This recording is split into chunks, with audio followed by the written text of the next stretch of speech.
Thankful to दीदी जी जो हमारे लिए हर रोज हर हफ्ते समय निकालती हैं। दीदी thank you so much on behalf of everyone. Welcome. Radhe Radhe.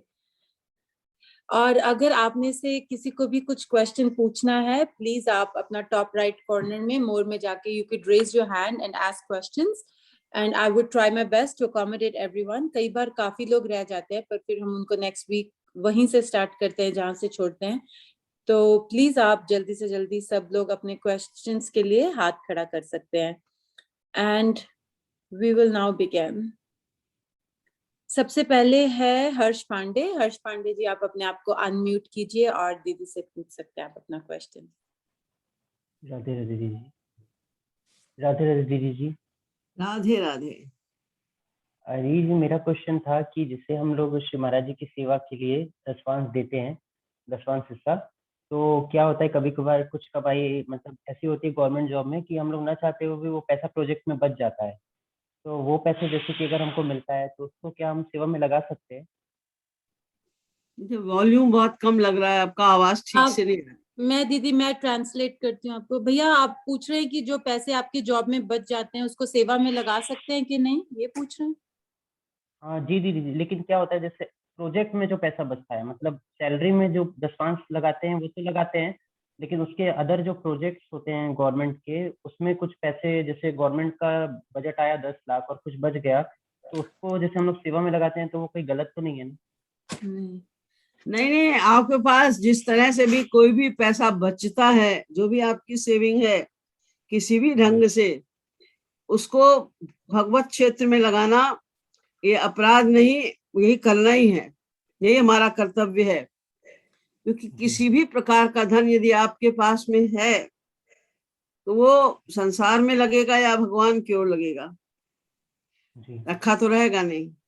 तो अगर आप ईश्वर की ओर नहीं लगाएंगे तो संसार में लगेगा, संसार में लगेगा तो संसार के प्रति आसक्ति बढ़ेगी, संसार के प्रति आसक्ति बढ़ेगी तो भगवत प्रेम नहीं बढ़ेगा।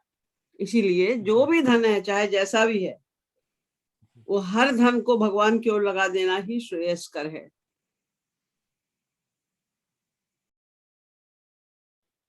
दीदी जी की जैसे कि हम लोग चलते हैं कभी कभार तो पैर से चींटी या मक्खी मच्छर कुछ दब के मर जाता है, तो उसका पाप तो हम लोगों को नहीं लगेगा ना? क्या दीदी अगर गलती से कोई चींटी वगैरह मर जाती है चलते से और ऐसे कुछ जीव जंतु की हत्या हो जाती है तो तो आपको उसका क्या पता चलेगा? वो जो जानबूझ के अपराध किया जाता है वो अपराध माना जाता है, जो अनजाने में अपराध हो जाता है उसको अपराध नहीं मानते। आपको पता ही नहीं कि चींटी मर गई तो आप उस पर ध्यान क्यों लगा रहे हो कि कहाँ मरी कहाँ नहीं मरी? दी लेकिन जैसे मच्छर काटता है उसको मार देते हैं तो? आप लोग कितनी बार ये प्रश्न कर चुके हो। ये इस तरह की ये तो होता रहता है, जो चीज अपनी रक्षा के लिए की जाती है या जो अनजाने में किया जाता है उसका कोई अपराध नहीं होता। थैंक यू भैया। भगवत सुनिए, आप लोग प्लीज भगवत विषय संबंधी प्रश्न किया कीजिए। इन प्रश्नों का उत्तर से हमें कोई मतलब नहीं है। हमने आप लोगों को शुरू से कहा है जो आपकी साधना संबंधी भक्ति संबंधी प्रश्न है, जिसमें आपकी भक्ति में साधना में बाधा पहुंचती हो या जिससे प्रोग्रेस हो सकती हो, उस तरह के प्रश्न। दीदी नेक्स्ट क्वेश्चन है। थैंक यू भैया। नेक्स्ट क्वेश्चन है दीदी, समर्था रति निष्काम भाव के दो सेक्शंस हैं, एक कन्या भाव और एक परोधा भाव। तो उन्होंने बोला है कि रास के कन्या भाव और परोधा भाव डिस्टर्बेंस। दीदी आप ये दीदी सब लोग म्यूट नहीं है तो पीछे से बहुत बैकग्राउंड डिस्टर्बेंस आ रही है। ट्राई करते हुए बात। क्वेश्चन है दीदी, कन्या भाव और परोधा भाव दो हैं और उन्होंने बोला कि रास के उच्चतम भाव के लिए परोधा गोपी का भाव उच्चतम है, पर महाराज जी ने रूप ध्यान में 16 साल का भाव दे बनाकर प्यार करने को कहा है। उच्चतम रास के लिए रूप ध्यान में व्यभिचारिणी परोधा गोपी भाव बनाया तो चलेगा क्या?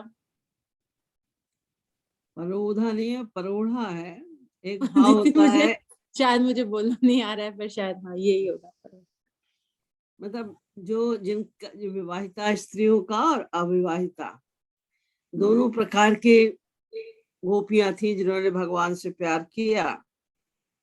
तो जो संसार में भी जो लोग मैरिड ऑलरेडी हैं, उन्हें भी तो भगवान से प्रेम करना है ना, अनन्य भाव से, क्योंकि सबके वास्तविक पति केवल श्री कृष्ण हैं।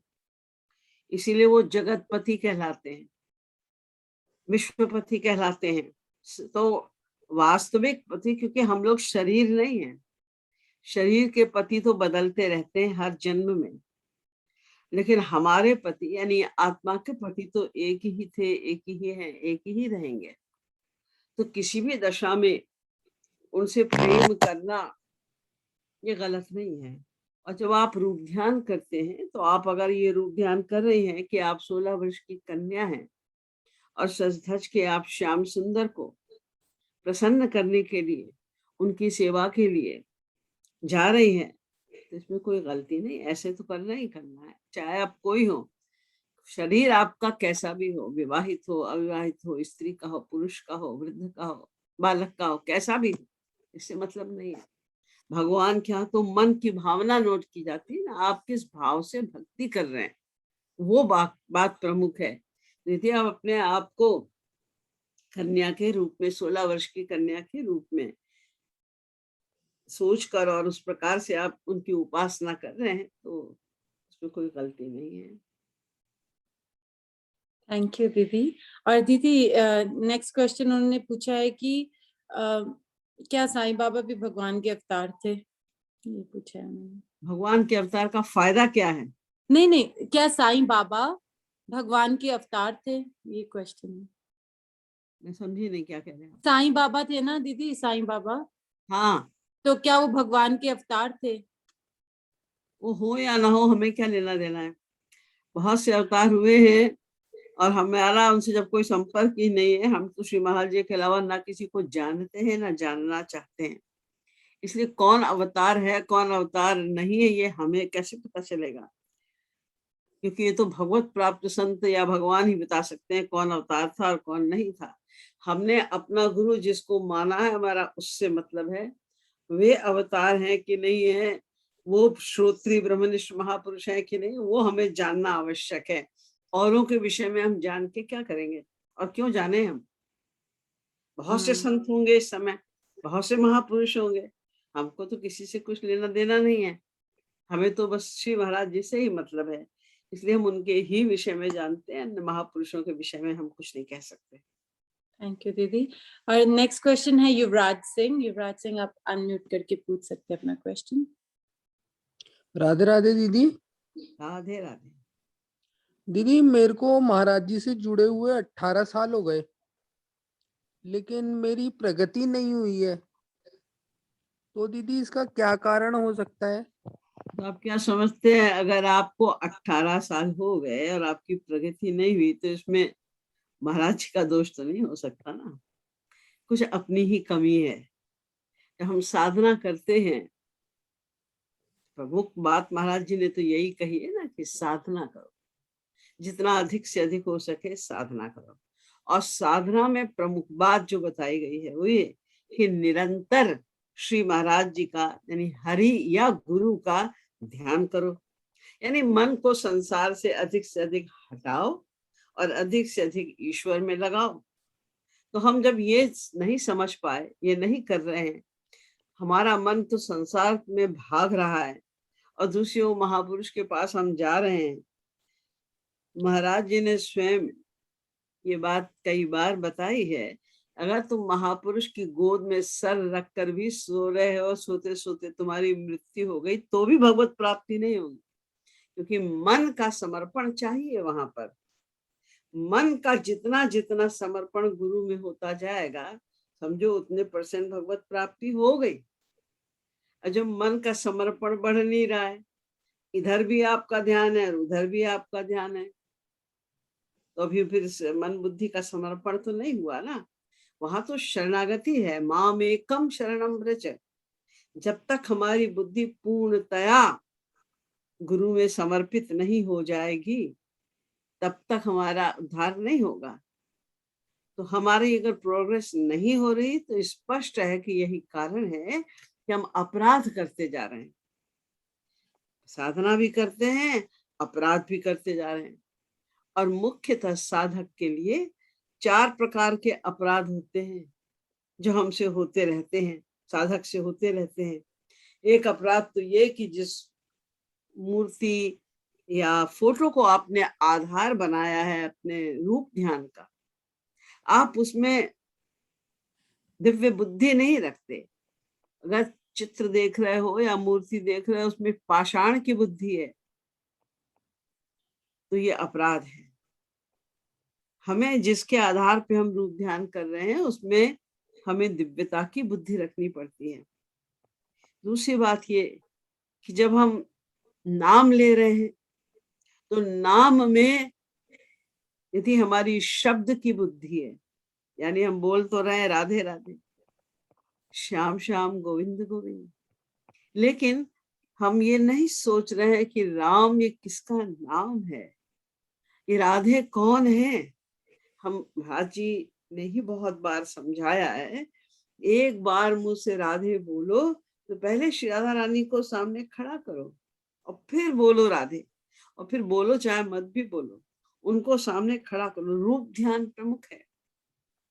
कोई भगवान का आप नाम लेते हो, फिर उन्हें खड़ा तो करो और फिर भगवान का नाम लो, तो उसका वास्तविक फल मिलेगा।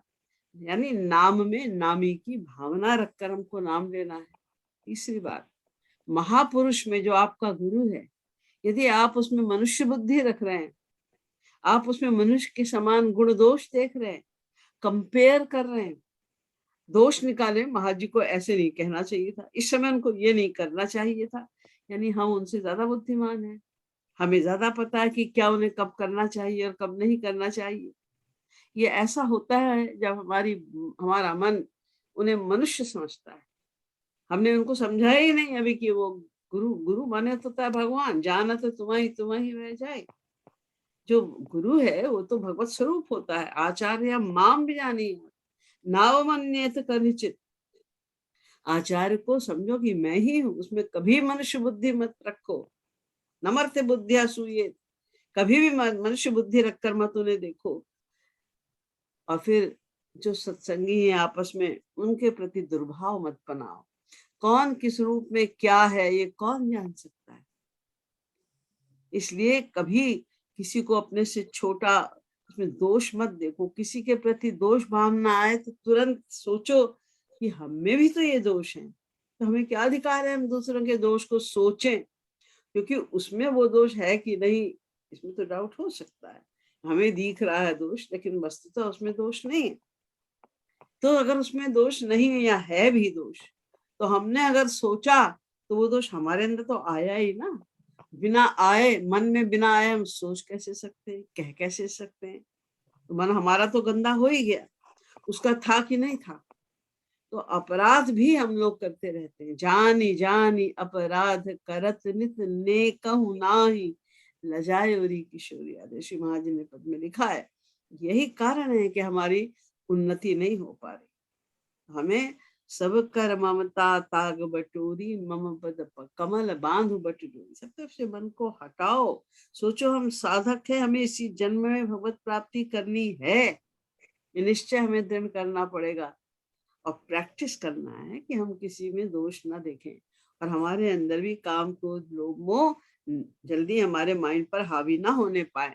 सावधान रहकर चलेंगे। जैसे रास्ते में आप जाते हैं, कार चला रहे हैं या साइकिल चला रहे हैं, तो आप सावधान रहते हैं। पीछे से आ रहा है ट्रैफिक, उसके विषय में भी, बगल में से ट्रैफिक जा रहा है उसके विषय में भी, सामने से ट्रैफिक आ रहा है उसके विषय में भी, और बड़ी सावधानी पूर्वक आप बिना एक्सीडेंट किए गाड़ी चला लेते हैं। ऐसे ही जब हम भगवत पथ पर चल रहे हैं तो हमें सब तरफ से सावधान होकर करना पड़ेगा, तब प्रोग्रेस होगी। थैंक यू दीदी। दीदी नेक्स्ट क्वेश्चन है कि इन्होंने लिखा है कि अगर हम महाराज जी की भावना या श्री कृष्णा की भावना से दान करेंगे तो क्या अच्छा हाँ सॉरी दीदी, ये गौ दान की बात कर रहे हैं, तो उसमें अगर हम दान करेंगे तो क्या तब हमें ये भी देखना पड़ेगा कि गाय की नेचर तामसिक है, राजसिक है या सात्विक है? ये आप कैसे देख पाएंगे? गाय का भी नेचर होता है। उसको आप कैसे जान पाएंगे कि ये राजसी है, तामसी है, सात्विक है? कुछ नहीं। आपको तो खाली गाय दे देनी है, मतलब कोई फिजिकली जाके वहां गाय तो दे नहीं रहा है, वहां पर तो गाय की सेवा दे दी जाती है और वो लोग खरीदते हैं गाय जाके, या उनकी गायों की सेवा उससे करते हैं। इसलिए इस विषय में अपनी बुद्धि लगाने की हमें आवश्यकता नहीं है। जब गाय की सेवा की बात है गोपाष्टमी पे, तो आप अपनी सेवा भेज दीजिए, ये सोच कर कि जो भी होगा गुरुधाम में जा रहा है, गुरु सेवा में जा रहा है, उसका परिणाम अच्छा ही होगा। Thank you, Didi. And next one is Shaurya. Shaurya, go ahead. Ask your question. आप unmute कर राधे दीजिए. राधे दीदी जी। राधे राधे। राधे राधे। हाँ बोलो। राधे राधे। हाँ राधे राधे बोलो। ये राधे झनी का राधे। मतलब क्या है? झनी है ये झनी का मतलब क्या है? झनी झनी झनी धनी, घड़ी घड़ी माने हर समय, घड़ी घड़ी झनी पल पल। झनी ध्वनि, हैं? क्या? ध्वनि, धनी झनी झनी धनी धनी हाँ, मन हाँ, गण झनी। दाम जी धनी जी। धनी ओ हाँ, अच्छा, धनी धनी धनी धनी, पूछ रही हो? झनी झनी झनी जनी, हाँ, हाँ, कहा धनी धनी ना? झनी झनी जॉनी क्या जो कह रही? जे, जे। जनी, जनी, जनी। जनी, ये बोलो जनी। जे से. हाँ, ठीक है जनी ना शौर्य? JNI पूछ रही हो? यस। हाँ हाँ दीदी, हाँ. झनी जॉनी जनी जॉनी। माने होता है मत कर, मत, जैसे हम कहते हैं ये मत करो, तो जनी करो। जनी का मतलब होता है मत, don't do it. Okay thank you. और अष्टयामी सेवा का क्या मतलब है? अष्टयामी सेवा 24 घंटे होते हैं ना, तो हाँ। इनको 8 भाग में बांट दिया जाता है। 3-3 घंटे का एक याम, यानी एक प्रहर होता है। तो उस प्रहर में 24 घंटों को प्रहर में बांध के और उसके अनुसार सेवा करना, यानी 4 बजे से लेके 7 बजे तक की सेवा। ठाकुर जी भी आए हैं, किशोर जी भी रास करके आई हैं, तो भी वो विश्राम करेंगी, तो उनकी पूरी बिस्तर आदि लगा के रखना, उनके सोने का पूरा प्रबंध करके रखना। फिर उसके बाद 7 से 10 फिर वो उठेंगी, ब्रश करेंगी, स्नान आदि करेंगी, उसकी तैयारी करना। फिर 10 से लेकर फिर 1 बजे तक फिर वो कुछ लीला करेंगे, उसकी तैयारी करना। फिर उनके लंच की तैयारी करना, फिर उनके दोपहर के नाश्ते की तैयारी करना, फिर उनके शाम की लीला की तैयारी करना, फिर रात में रास की। ये सब इस प्रकार से 8 याम में 24 घंटे को वल्लभाचार्य जी की ये थ्योरी है। श्री वल्लभाचार्य जी ने सिखाने के लिए जीवों को कि हम कैसे सेवा करें भगवान की, उन्होंने अष्टयामी सेवा बताई थी कि सारे 24 घंटे को 8 भाग में बांट दो और उसके अनुसार अपनी सेवा करते जाओ। ओके। एक लास्ट क्वेश्चन। एक लास्ट क्वेश्चन। हाँ जी बोलो शौर्य. हाँ, तो ये हम पशु पक्षी को खिलाते हैं, तो क्या ये तामस दान होता है? पशु पक्षी को खिलाते हैं तो क्या होता है? तामस दान होता है। तामस दान होता है। पशु पक्षी को, अगर तुम्हारे पास दाना है, पशु पक्षी आ रहे हैं, तुमने उनको खिला दिया, तो ये गलत नहीं है, लेकिन इससे कोई भगवान की भक्ति से कोई संबंध नहीं है इससे। और एक ही पशु को, एक ही पक्षी को नहीं खिलाना चाहिए, नहीं तो उसमें आसक्ति होने लग जाती है। अब तुमने बर्ड्स के लिए अगर बाहर दाना रख दिया है किसी चीज में, तो सब बर्ड्स आ रहे हैं, खा रहे हैं, तो ठीक है, चलो उनका लाभ हो रहा है, उनको भी खाना मिल रहा है, लेकिन ये सोच के नहीं करना है कि इसका हमें कुछ फल मिलेगा, क्योंकि मिलेगा भी फल, उसका तो माइक फल होगा जो हमारे काम का नहीं है। तो भगवान से तो कोई संबंध उसका है ही नहीं, भक्ति से तो कोई संबंध है नहीं। Okay. Okay thank you Thank Shaurya you, and Radhe पर राधे राधे. दीदी नेक्स्ट क्वेश्चन है कि अगर हम किसी को दान करते हैं और वो गलत यूज करता है तो उसका तो पाप मिलता है, बट अगर उसी पर्सन ने उस धन को महापुरुष की प्रति लगा दिया तो क्या उसका फल भी हमें मिलेगा, क्योंकि वो दान हमने उसको दिया और उसने महापुरुष में लगा दिया? नहीं नहीं नहीं, वो तो उसका दान है ना। फिर आपने किसी को दान दिया, उसने महापुरुष की सेवा में लगाया, तो ये तो उसका दान है। आपने तो जिसको दिया है आपको तो उसका फल मिलेगा। वो तामसी व्यक्ति है तो आपको तामसी, और राजसी व्यक्ति है तो राजसी मिलेगा। वो फल उसने दान किया है। लेकिन आपने अगर जानबूझ के आपको पता है कि ये व्यक्ति इसमें लगाएगा, महापुरुष की सेवा में लगाएगा, इसलिए आपने दान दिया है, तो जितनी आपने हेल्प की है उसको दान देने में, उतना फल तो आपको भी मिलेगा, अवश्य मिलेगा। इसी प्रकार यदि तुमने किसी ऐसे गलत व्यक्ति को दान कर दिया, उसने किसी गलत चीज में लगा दिया, तो भी जो उसने पाप किया है, तो जितना धन हमने उसको पाप करने के लिए हेल्प की है उसका हमें फल मिलेगा। थैंक यू दीदी। Next is Deepak Kumar. भैया आप अपने आप को अनम्यूट कीजिए और पूछ लीजिए अपना क्वेश्चन। राधे राधे। राधे। मेरा प्रश्न ये है कि जैसे हम किसी कार्य को करने के लिए संकल्प करते हैं, तो वो संकल्प अधिक लिमिट का अधिक दृढ़ कैसे हो? संकल्प की दृढ़ता से जितना ही मन से और जितना आप दृढ़ता पूर्वक कोई संकल्प करेंगे कि हमें करना है, बस उतना ही उसमें दृढ़ता अपने आप आती जाएगी। उसमें और कोई चीज तो उसमें दृढ़ता के लिए नहीं करना है। मन की आपको आपको पक्का निश्चय करना है कि ये हमें करना है, ये हमारा संकल्प है, ये हमें करना ही करना है। फिर कोई भी बाधा आए या कोई ऐसी परिस्थिति आए जिसमें कि बाधा भी पड़े, तो उसकी बिना परवाह किए हमें तो करना ही करना है। ऐसा हमें खुद दृढ़ निश्चय करना पड़ेगा, ये मन से निश्चय करना पड़ेगा। तो जो आप करने जा रहे हैं उसकी जितनी ज्यादा इम्पोर्टेंस आपके माइंड में है कि इससे हमें क्या मिलेगा, ऐसा यदि हमने कर लिया तो कितनी बड़ी सक्सेस हमें मिलने जा रही है, ये आपके माइंड में इम्पोर्टेंस जितनी होगी उस कार्य की जिसके लिए आपने संकल्प किया है, उतना ही संकल्प आपका दृढ़ होता जाएगा। और YouTube पे एक क्षणभंगुर वैराग्य तजोरे मन का एक सीरीज है, उसमें महाराज जी ने एक जगह बताया है कि संसार में मन हटाने और भगवान के लगाने के बीच में एक दो कड़ी है। वो कड़ी क्या है? एक यही है कि संसार से मन को हटाना, हमने मन को हटाया और ईश्वर में लगाया, यही उसकी श्रृंखला है। जितना जितना मन संसार से हटता जाएगा भगवान में लगता जाएगा। यूं कहिए कि जितना जितना भगवान में मन लगता जाएगा संसार से मन अपने आप हटता जाएगा। प्रमुख बात जो श्री महाराज जी इस संबंध में बताते हैं वो ये है कि आप भगवान में मन को लगाने की कोशिश कीजिए, बस। संसार से मन तो अपने आप हटता जाएगा, उसके लिए हमें कुछ नहीं करना है। अगर मन भगवान में लगाने की हम चेष्टा कर रहे हैं, संसार से मन ऑटोमेटिक हटता जाएगा।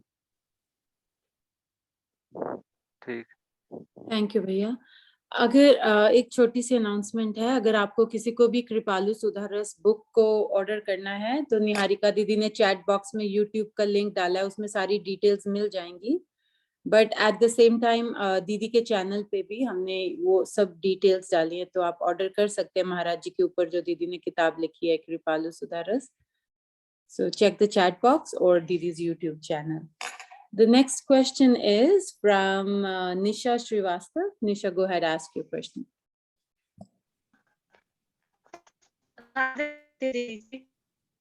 राधे राधे दीदी। राधे। दीदी जी, हम भी अपमान बुद्धि अहंकार को भगवान श्री कृष्ण के और श्री महाराज जी के चरणों में अर्पित करना चाहती हूँ और उनके आदेशों के अनुसार फॉलो करना चाहती हूँ।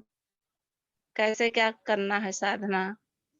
महाराज जी का मैं वीडियो देखती हूँ, बहुत अच्छा लगता है हमें, और उन्हीं के उस पे नियमों का वो करना चाहती हूँ।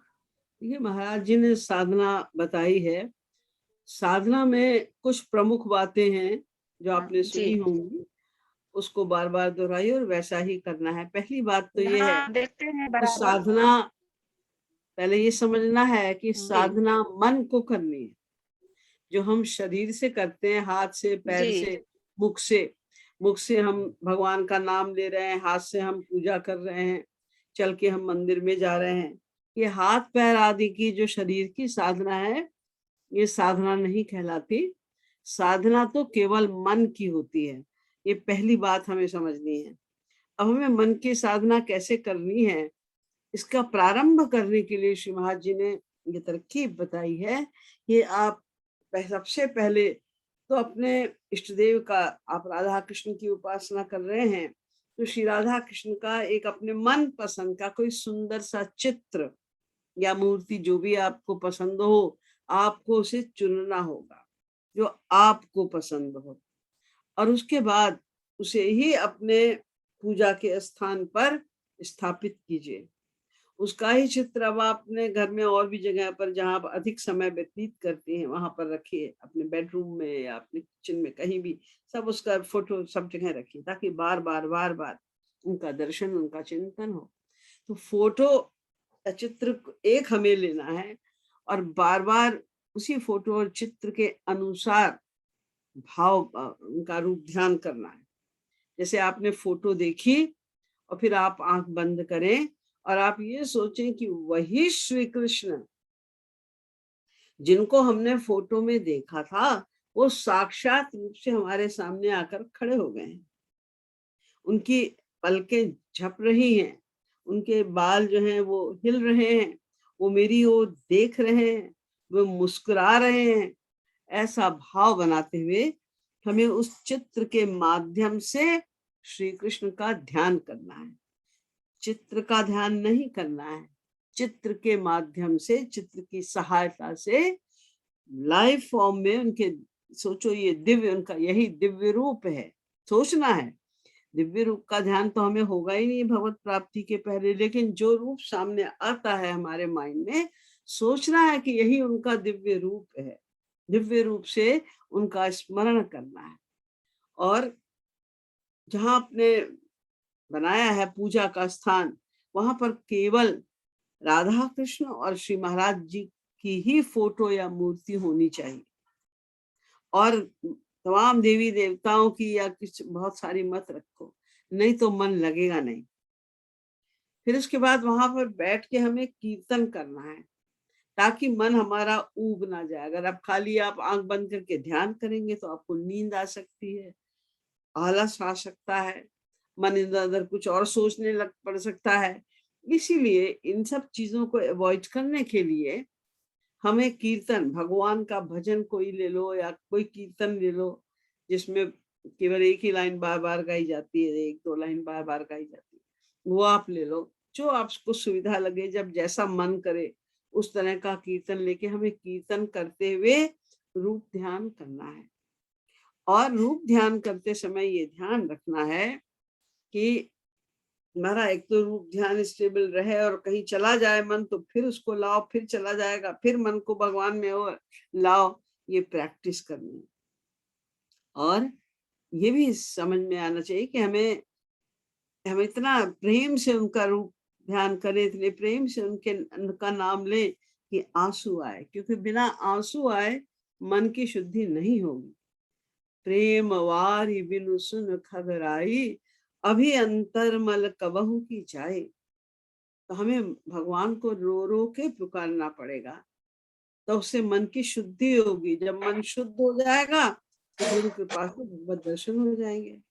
इसलिए हमें ये प्रैक्टिस करनी है। एक तो समय निश्चित करें कि एक इस समय से इस समय तक ही हमें साधना करनी है, अवश्य चाहे कुछ भी हो जाए। ऐसा समय सोचिए, चुनिए जिस समय आपको और कोई काम नहीं होता, कोई डिस्टरबेंस नहीं होता, उस समय को चुनो और समय बैठकर कीर्तन करना ही है, साधना करनी ही है। ये दृढ़ निश्चय करना पड़ेगा हमें। यदि ये दृढ़ निश्चय नहीं किया तो आपका एक दिन आप सुबह कर लोगे 4 से 6, दूसरे दिन आप सोचोगे चलो 9 बजे कर लेंगे खाली होने के बाद, तीसरे दिन आप इस तरह से 4-5 दिन बाद आपकी साधना की जो प्रैक्टिस है, ये जो आपका क्रम है, छूट जाए। तो अगर आप दृढ़ निश्चय करेंगे इस टाइम ही करना है, जब तक हम साधना नहीं कर लेंगे हमें मुंह में कुछ भी नहीं डालना है, एक दाना भी नहीं डालना है। ऐसा अपने आप को डिसिप्लिन करके हमें निश्चय पूर्वक साधना करनी पड़ेगी। और साथ साथ में जो महाराज जी का प्रेम रस सिद्धांत है उसको पढ़ते जाइए, समझिए, उसको समझ के पढ़ना, ये नहीं खाली रीडिंग लगानी है, समझ के पढ़ो। और उसमें कोई इंपॉर्टेंट बात अगर आपको दिखाई देती है तो उसको नोट करो, अंडरलाइन करो, बार बार सोचो, बार बार पढ़ो उसे। ये सब अभ्यास करते रहने से साधना हमारी बढ़ जाती है। और हमेशा मन में सोचो कि अगर कभी हमारे एक आंसू भी आ गए, हमारा रूप ध्यान 2 मिनट के लिए भी लग गया, तो इसका मतलब गुरु की कृपा हमारे ऊपर हो रही है। तो गुरु की कृपा को हमेशा रियलाइज करना है और साथ साथ में रूप ध्यान पूर्वक साधना करनी है, निश्चित समय पर अवश्य करना है। थैंक यू दीदी। दीदी नेक्स्ट क्वेश्चन है कि क्या भगवान जीव से अपने नित्य जन ललिता, विशाखा, रुक्मणी, सत्यभामा आदि से भी अधिक प्यार करते हैं? क्या चीज? जैसे हम लोगों से, जो जीव से, क्या लोग जो भगवान है, क्या वो उन ललिता, विशाखा सखियों से भी ज्यादा प्यार कर सकते हैं हमें? भगवान के प्रेम करने का एक सीधा सा फॉर्मूला है कि जितना हम उनसे प्यार करते हैं, उतना एग्जैक्टली उतना ही वो हमसे प्रेम करते हैं।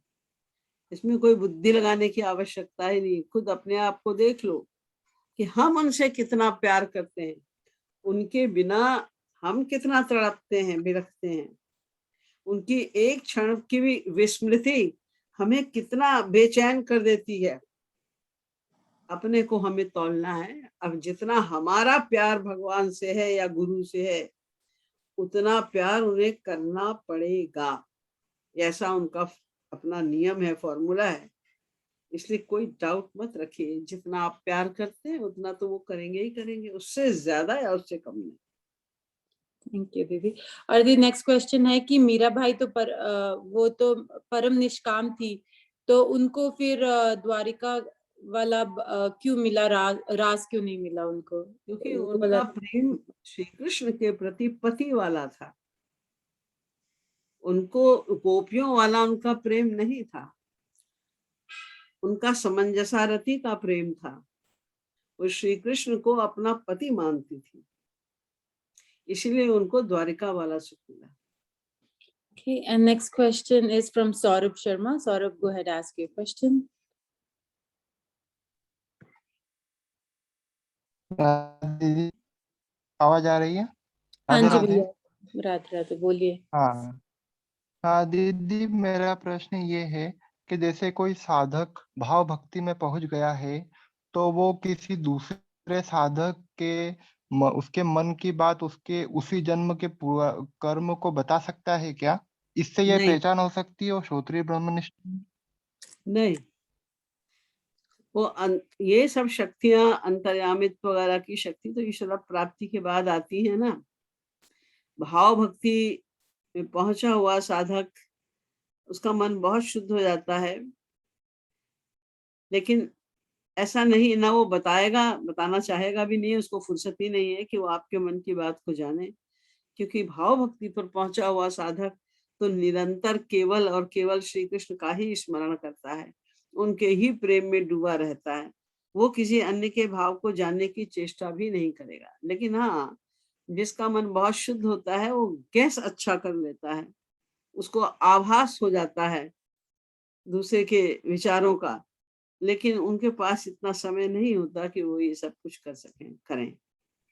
जैसे हमारा एक अनुभव रहा है एक संत से, तो थोड़ा सा उन्होंने ये संकेत कर दिया, तो क्या ये जाना जा सकता है कि वो भगत प्राप्त हैं?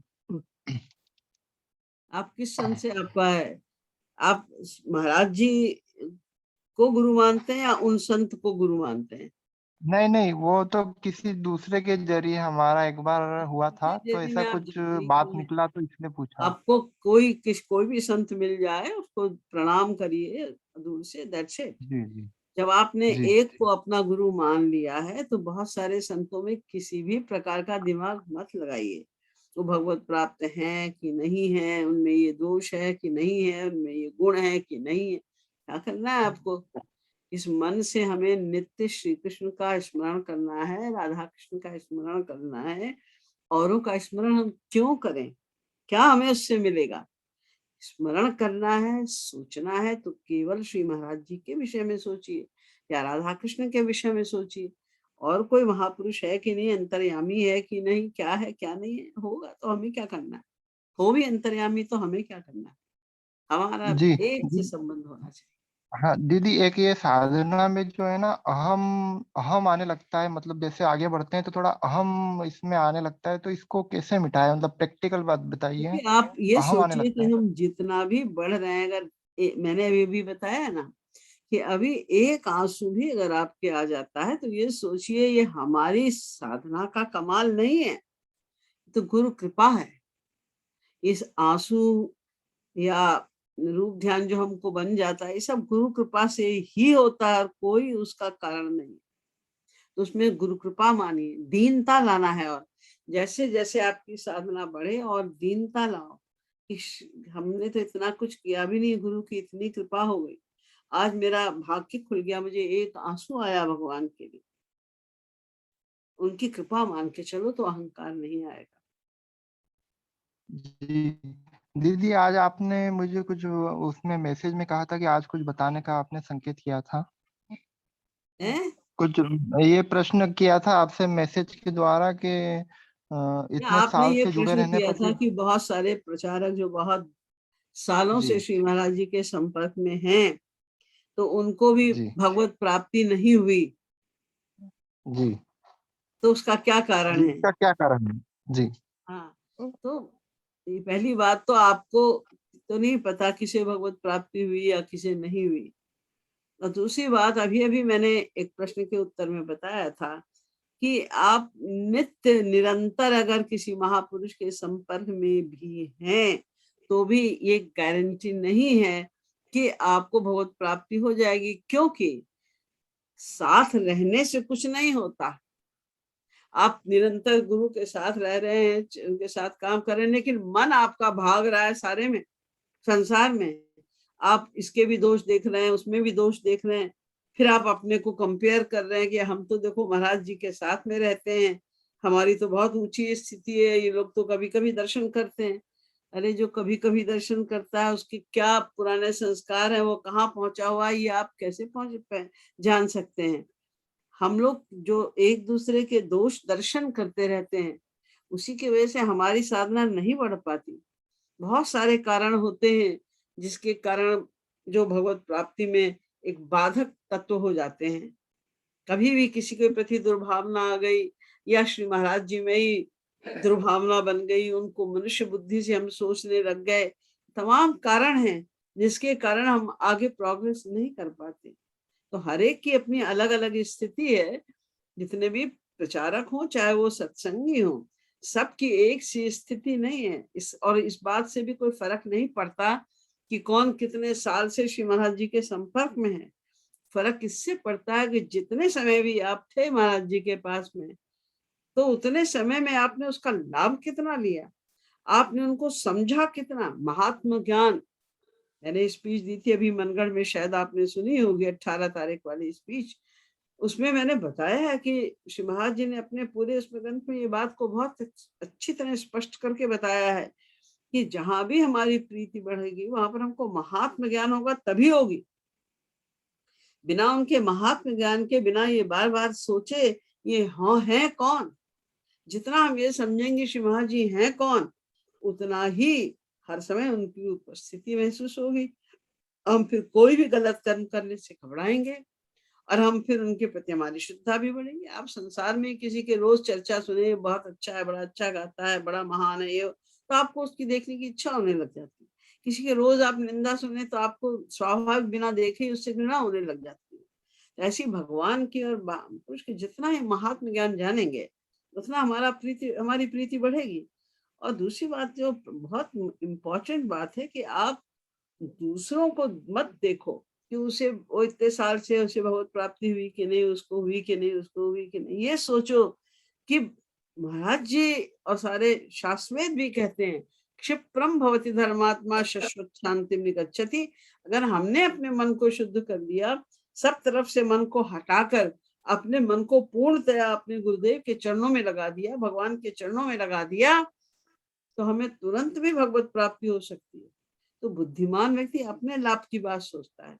दूसरे को एसेस करने बैठ जाओगे आप कि किसको भगवत प्राप्ति हुई किसको नहीं हुई, तो और भी माइंड खराब हो जाएगा आपका, और कुसंग से भर जाएगा। तो हमें जो साधना की वो भी चौपट हो जाएगी। इसलिए दूसरों के गुण दोष नहीं देखने हैं हमको। हमें तो केवल, हाँ, अगर कोई व्यक्ति कीर्तन कर रहा है और बहुत उसको विरह हो रहा है, वो आंसू बहा रहा है, तो हमें उससे प्रेरणा लेनी चाहिए बस, कि हाँ भाई, इसको अगर हो रहा है, इतना आनंद आ रहा है, इतने आंसू बह रहे हैं, तो इसके मतलब हमारे ऊपर भी कृपा होगी हमारे गुरु की, एक दिन हमें भी आंसू आएंगे। तो भगवान से, अपने गुरु से रो के बिलख के प्रार्थना करो कि हमें भी आंसू चाहिए, हमें आंसू दो। तो हमें अपने को ज्यादा फोकस करना चाहिए, दूसरों से हमें क्या लेना देना। कोई बढ़ रहा है तो, कोई नहीं बढ़ रहा है तो, उसकी उन्नति से हमारी उन्नति तो नहीं हो जाएगी, उसके पतन से हमारा पतन नहीं होगा। लेकिन हम अगर गुण दोष सोचेंगे, किसी का भी दोष सोचने लग जाएंगे, कमियां देखने लग जाएंगे, तो 100% श्योर है कि हमारा पतन तो होगा ही होगा। हाँ, आगे बढ़ेंगे कैसे हम? यही सब, जिस मन से हमें श्याम सुंदर का स्मरण हर समय करना है, उस मन से हम औरों के गुण दोष देख रहे हैं, हमारी प्रोग्रेस कैसे होगी? थैंक यू दीदी। दीदी नेक्स्ट क्वेश्चन है कि आपने बताया था कि निकुंज रस अष्ट महासखियों को ही मिलता है, तो हमारे महाराज जी तो स्वयं राधा रानी का ही अवतार थे, तो क्या हमें निकुंज रस नहीं मिल सकता?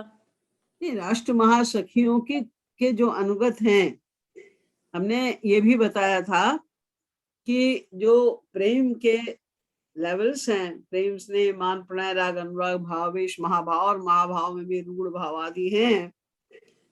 तो आपका गुरु जिस कोटि का है वहां तक आप जा सकते हैं। तो अगर आपका गुरु अष्ट महासखियों के स्तर का है या उससे भी ऊंचे स्तर का है, तो आप अष्ट महासखियों के स्तर तक जा सकते हैं उनकी कृपा से।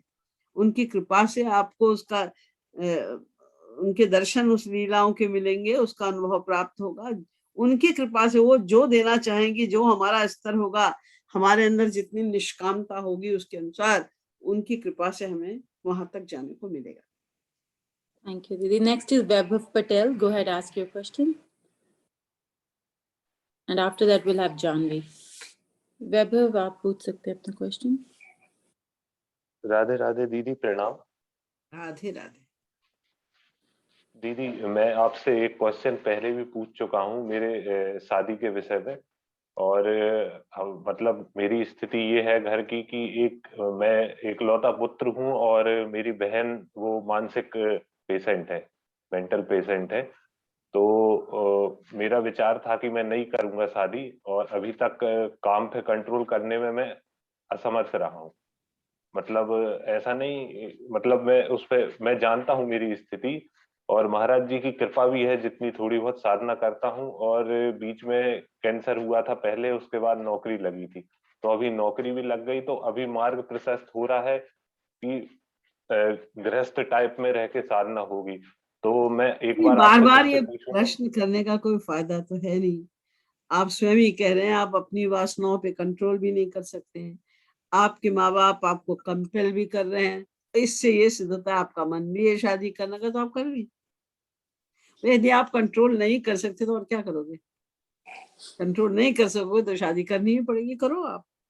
और कोशिश करो कि भाई शादी के बाद भी आप अपनी साधना को कंटिन्यू रखो। अब ये तो आपके अपने प्रारब्ध की बात है, जब आप कंट्रोल ही नहीं कर सकते अपनी वासनाओं को, तो फिर कोई और दूसरा चारा तो है नहीं। दीदी, पर पहले आपने कहा था कि ये जो मेरे साथ हुआ है तो ये दुर्लभ है, मतलब ज्ञानियों को भी, तो आपने एक बार मना किया था, तो क्या मैं करूंगा तो मेरे लिए हानिकारक? तो जो आपको पूर्व जन्म के संस्कारों से प्राप्त है उसको आप अगर बढ़ाएंगे नहीं, उल्टा आप संसार में लगा देंगे, तो धीरे धीरे करके उसका प्रभाव कम हो जाएगा। जो आपको प्राप्त है, अगर आंसू प्राप्त है आपको महाराज जी के लिए विराज, कुछ आपने बताया होगा मुझे, तो वो सब चीजें तो दुर्लभ होती है, इसमें कोई संदेह नहीं। लेकिन वो सब कुछ आपको पूर्व जन्म के संस्कारों से प्राप्त है, और इस जन्म में आप शादी करने के लिए बेताब है, तो फिर कोई क्या कर सकता है?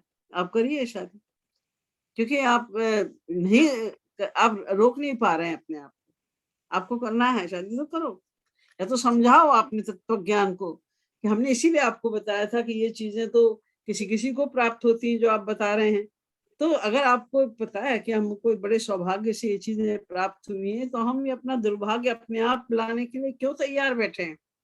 क्यों हम इतने डेस्परेट हैं कि हमको ये खत्म ही करना है, इसका प्रभाव जो पूर्व जन्म में हमने साधना की है उसका प्रभाव हमें नहीं चाहिए, हमें तो बस संसार में घुसना है, जाना है। अगर आप ऐसा सोच रहे हो, आप नहीं कंट्रोल कर पा रहे हो, अपने आप में विवेक से अपने आप को समझा नहीं पा रहे हो, तो आप करोगे ही शादी, आज नहीं तो कल।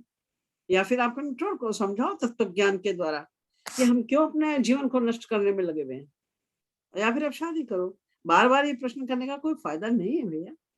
अपने आप को समझाओ, आप अपने आप से पूछो। मैं तो उत्तर दे चुकी हूँ आपको कई बार। थैंक्स भैया। और next question is from Janhvi. Janhvi, आप अपना क्वेश्चन पूछिए। वी जस्ट हैव 10 मिनट्स, तो मैं चाहती हूँ सब लोगों को चांस मिल जाए। जानवी पूछिए। राधे राधे दीदी जी। राधे राधे।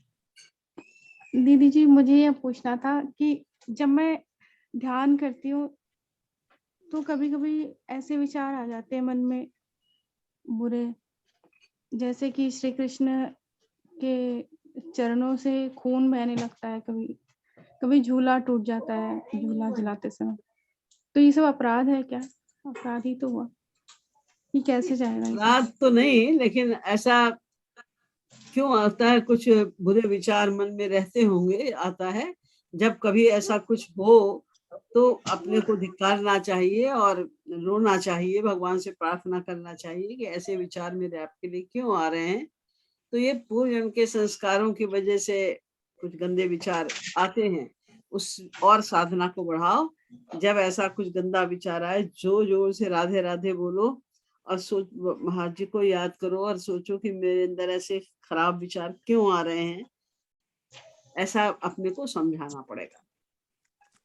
तो दीदी, तो मैं साधना करूंगी कैसे? जब फिर से ध्यान करूंगी तो फिर से ऐसे ही होगा, फिर साधना आगे कैसे साधना बढ़ेगी? तो तुम्हें करना है सद्भाव बना के। जैसा कि मैंने अभी भी बताया था, किसी व्यक्ति ने पूछा था प्रश्न कि कैसे साधना की जाती है, वो आपने सुना ही होगा। उसी प्रकार से साधना की प्रैक्टिस डालो। भाई तो गंदे ध्यान ना विचार करो। कभी कभी आते हैं तो वो तो पूर्व जन्म के प्रारब्ध के कारण आते हैं, उसको तो आप नहीं रोक सकते। लेकिन जब ऐसे विचार आए तो राधे राधे बोलो और साधना को तीव्र करो, तो उससे धीरे धीरे मन शुद्ध होगा, तो ये गंदी बातें मन में नहीं आएंगी।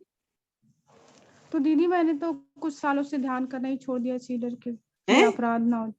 ध्यान करना ही छोड़ दिया इसी डर से। ये तो गलत है। फिर जब तुमने ध्यान करना ही छोड़ दिया तो फिर कहाँ से साधना हो रही है? तो भक्ति कहाँ मिलेगी तुम्हें?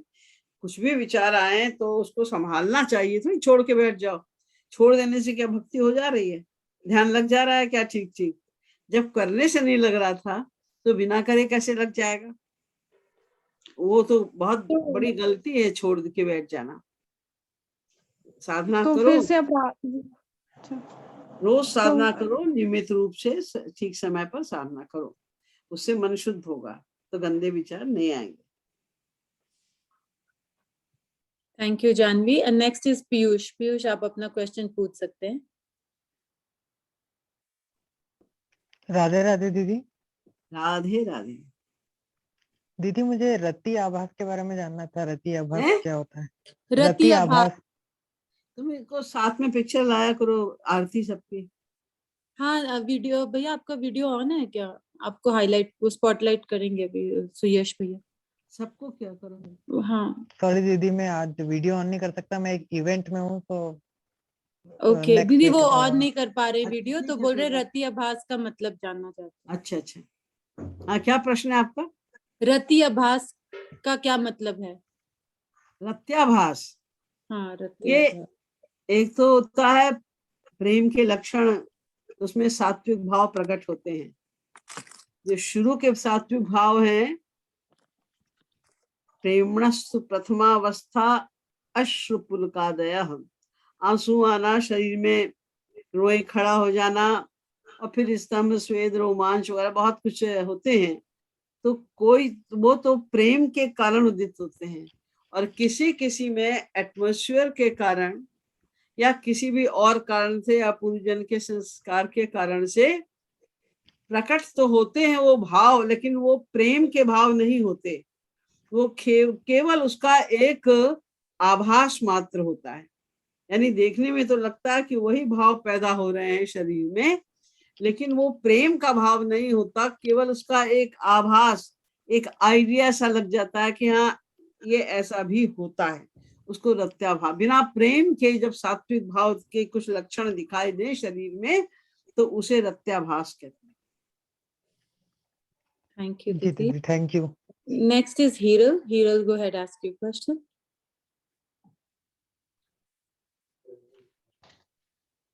राधे राधे दीदी। हाँ राधे राधे। दीदी मेरा क्वेश्चन ये है कि महाराज जी के एक लेक्चर में महाराज जी ने बताया था कि श्री कृष्ण ने कहा है कि मैं ब्रह्म की प्रतिष्ठा हूँ, श्री कृष्णा ब्रह्म की योनि है। तो ये थोड़ा क्लियर नहीं हो रहा, मुझे समझाओ। ब्रह्मणो ही प्रतिष्ठा, माने जो ब्रह्म है वो भी मेरा ही प्रतिरूप है, ये इसका अर्थ है।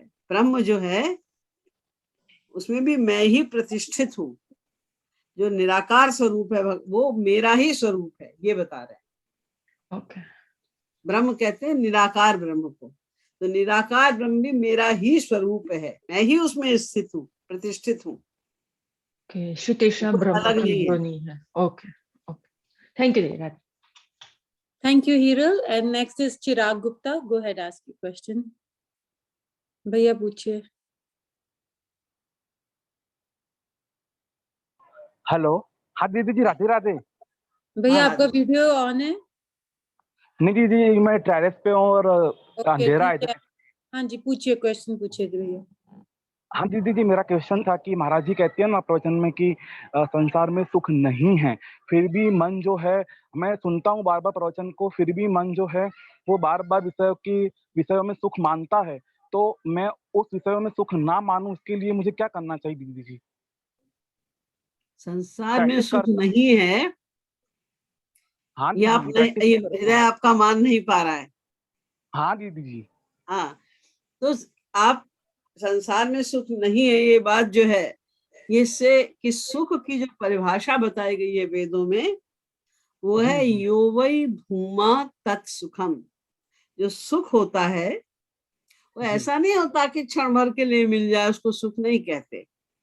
भूमा माने होता है अनंत मात्रा का, जो अनंत मात्रा का सुख हो वही सुख कहा जा सकता है। बाकी सुख जो है वो सुख का एक भ्रम मात्र है, भ्रम।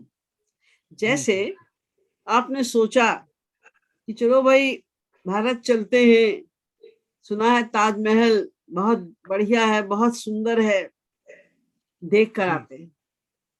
तो आप ताजमहल देखने गए तो आप भावना बना के गए कि ये 7th wonder of the world है, इसलिए बहुत सुंदर होगा, ये इसमें बड़ा सुख मिलेगा इसको देख के। किंतु जब आप देखने गए ताजमहल को और आपने देख लिया एक बार, तो आपको सुख नहीं मिला। इसीलिए आप फिर कहते हैं भाई और कुछ है कि आप चलो देख लिया। अरे आप इतनी बड़ी यात्रा करके आए हो, अभी तो आपने 20 मिनट आधा घंटा ही देखा है, 7-8 घंटे तो देखो ना, देख लिया, यानी अब आपको सुख नहीं मिल रहा है। इससे सिद्ध होता है उसमें सुख नहीं था। और जो आप शुरू में गए, हाँ अच्छा इतना सुंदर है, ये जो आपने सोचा था बहुत बार उसमें सुख है, सुख है, सुख है, इसलिए क्षण भर के लिए वो आपका काल्पनिक सुख आपको मिला, और उसके बाद आपके हृदय ने स्वयं का नहीं, यहाँ सुख नहीं, चलो भाई कहीं और चलो। आपका बेटा खो गया, विह्वल हैं आप, बेटा ढूंढ रहे हैं आप, और जब बेटा मिला तो आपने तड़प कर और उसको हृदय से जोर से लगाया, तो आपको लगा कि हाँ बेटा मिल गया तो सुख मिल गया। लेकिन 5 मिनट बाद ही आप बच्चे को गोद से उतार दे, जाओ बेटा खेलो। क्यों? अरे बेटे में सुख है तो चिपकाए रहो 8-10 घंटे तो कम से कम। नहीं, 5 मिनट में ही आपका हृदय बोलता नहीं ठीक है, हो गया बस, क्योंकि सुख नहीं है। किसी भी चीज का आप ऐसे ही ले लीजिए, जितने भी प्रकार के सुख हैं संसार में, बस 5-6 मिनट 10 मिनट में आपका जीव उब जाता है, फिर आप कहते हैं कुछ और चाहिए। इससे सिद्ध होता है कि संसार में सुख नहीं है। तो सुख कहाँ है? शास्त्रित कहते हैं भगवान में है। तो भगवान में मन लगाते जाओ, लगाते जाओ, तो जो सुख मिलेगा उनकी केवल स्मृति मात्र से, उससे ही आभास हो जाएगा कि हाँ सुख तो केवल भगवान में है। क्योंकि इतने बड़े बड़े जो देखिए राजा महाराजाओं के लड़के अरबों की संपत्ति छोड़कर और भगवान के प्रेम में लीन हो गए, तो कुछ उन्हें मिला है तभी तो लीन हो गए ना, तभी तो उन्होंने संसार छोड़ा, नहीं तो क्यों छोड़ते। अगर संसार में सुख है तो उन्हें तो सब तरह का सुख था ही, राजाओं के लड़के थे, सब सुख था उनको, क्यों छोड़ दिया उन्होंने? क्योंकि उनको वहां सुख, उन्हें पता चल गया सुख नहीं है यहाँ पर। तो जो सुख मिल रहा है ये इंद्रियों का सुख है, वो भी क्योंकि सुख नहीं है इसलिए बहुत थोड़ी देर के लिए मिलता है। तो बार बार इस चीज को सोचो, अनुभव करो, देखो और सोचो कि आपने मान लो रसगुल्ला खाया, किसी ने बड़ी तारीफ की कि ये रसगुल्ला बहुत टेस्टी है, आपने रसगुल्ला खाया और आपको थोड़ा टेस्ट उसका अच्छा भी लगा, तो थोड़ी देर बाद क्या हुआ? कोई टेस्ट नहीं है, रसगुल्ला खा चुके हैं आप, अब फिर आप वैसे के वैसे हैं। जैसे स्वप्न में आपने देखा कि आप बहुत एंजॉय कर रहे हैं, तमाम आप बड़े बड़े देशों में जा रहे हैं और आप बढ़िया बढ़िया खाना खा रहे हैं, बढ़िया से 5 स्टार रेस्टोरेंट में रह रहे हैं, आँख खुली तो सब 0/100 स्वप्न हुआ ना। ये स्वप्न का ये नेचर। ऐसे ही संसार का सुख भी तो स्वप्न जैसा ही है। आपने अभी खाया रसगुल्ला, 5 मिनट बाद कुछ नहीं, अब फिर आपको वही टेस्ट चाहिए तो फिर रसगुल्ला लाओ वैसा और फिर खाओ, तो फिर आपको वो टेस्ट मिलेगा, फिर थोड़ी देर के बाद खत्म हो जाएगा।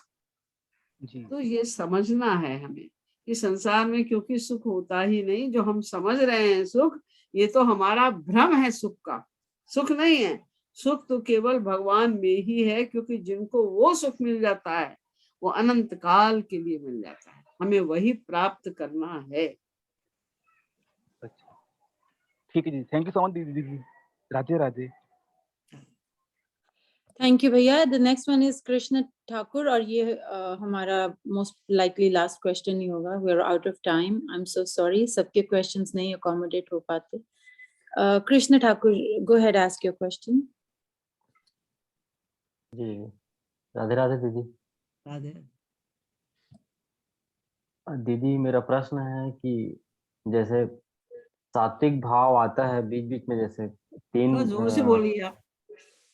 जी दीदी, मेरा क्वेश्चन है कि मन में बीच बीच में बहुत अच्छा से विचार आते हैं और भगवान की तरफ मन ऑटोमेटिकली लगने लगता है, और बीच बीच में बहुत खराब स्थिति आ जाता है। तो जिस समय अच्छा कंडीशन आता है उस समय ऐसा लगता है कि ऐसे ही चलता रहे तो बहुत जल्दी भगवत प्राप्ति के करीब पहुंच जाएंगे। तो ऐसा मूवमेंट कैसा बना रहे दीदी, मैं कैसे करूं, ऐसे समझ नहीं आता है। अधिक साधना, जब ऐसा जी दीदी। ऐसा भाव बनाने के लिए अधिक साधना, और जहां तक हो सके संसार से कम संपर्क, कम से कम संपर्क, जहां बहुत जरूरी है उतना ही संपर्क रखो, और हर समय ये फील करने का अभ्यास करो कि भगवान या गुरु सदा हमारे साथ में है। ये प्रैक्टिस से हो जाएगा। हर समय उनकी उपस्थिति को महसूस करो और संसार से कम संपर्क रखो। किसी में दोष मत देखो, किसी में गुण मत देखो। ये अभ्यास डालने से ये जो साधना बढ़ेगी तो ये जो भाव है आपका, इसमें स्थैर्य आता जाएगा। जी दीदी, थैंक यू सो मच दीदी। Thank you. और आप में से जो भी लोग व्हाट्सएप ग्रुप में नहीं है, निहारिका दीदी ने लिंक डाल दिया है चैट में, आप प्लीज उस लिंक के माध्यम से हमारे ग्रुप में ज्वाइन हो सकते हैं, and then we will continue helping you with further questions. और दीदी के सब प्रोग्राम हम उसी ग्रुप्स में डालते हैं। And for now we will finish the session and resume it next Saturday the same time. Thank you everyone. Didi, on behalf of everyone. हाँ जी दीदी बोलिए। महाराज जी के प्रति श्रद्धा भाव बढ़ाने के लिए, प्रेम भाव बढ़ाने के लिए भी उनके महात्म ज्ञान की बहुत आवश्यकता है। उनके विषय में हम अधिक से अधिक जाने। इसी संबंध में अभी 18 नवंबर को मनगढ़ में एक प्रवचन मैंने दिया था, जिसमें इसी बात की इम्पोर्टेंस को बताया है।